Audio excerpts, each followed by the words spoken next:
موضوع P H D کے مقاصد اور مدارس کے طلباء کرام۔ بظاہر تو پی ایچ ڈی کا مقصد یہ نظر آتا ہے کہ نام کے ساتھ ڈاکٹر لگ جائے اور شہرت حاصل ہو،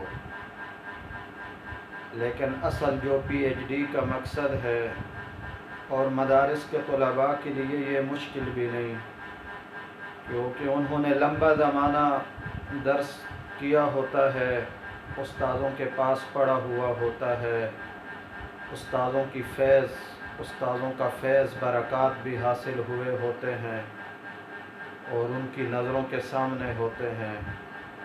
ان کے لیے تو پی ایچ ڈی کرنا بہت ہی آسان ہے، لیکن اس کا مقصد اصل یہ ہے کہ کام خواہ انٹرنیشنل سطح پر ہو یا غیر انٹرنیشنل سطح پر، کام آسان ہو جاتا ہے اور انسان دین کے ہر شعبے میں کام کر سکتا ہے، ہر میدان میں کام کر سکتا ہے، خواہ کالج ہو، مسجد ہو، مدرسہ ہو، اسکول ہو، اس کا مطالعہ اور نالج وسیع ہو جاتا ہے، اور اسی طرح وہ نفسیات کو بھی پہچاننے والا بن جاتا ہے، ذہنی سطح اس کی تیزی کے ساتھ بلند ہوتی جاتی ہے، کیونکہ بیان کرنے میں اور خطاب کرنے میں نفسیات کا جاننا ضروری ہے، علم بیان کرنے میں نفسیات کو جاننا ضروری ہے، ماحول کو جاننا، جس طرح شخص ہو اسی کے ذہن کے مطابق بات کرنا۔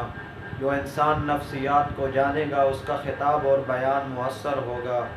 پی ایچ ڈی کرنے کی وجہ سے وہ با اثر شخص بن جاتا ہے۔ پی ایچ ڈی کرنے سے پہلے کوئی کتاب لکھے، کوئی مضمون لکھے، عام طور پر توجہ نہیں دی جاتی۔ ایم فل اور پی ایچ ڈی کرنے کے بعد اس کی ہر بات قابل توجہ ہوتی ہے، خواہ تحریر ہو یا تقریر ہو۔ اصل مقصد اس کا یہ ہے۔ شکریہ، خدا حافظ۔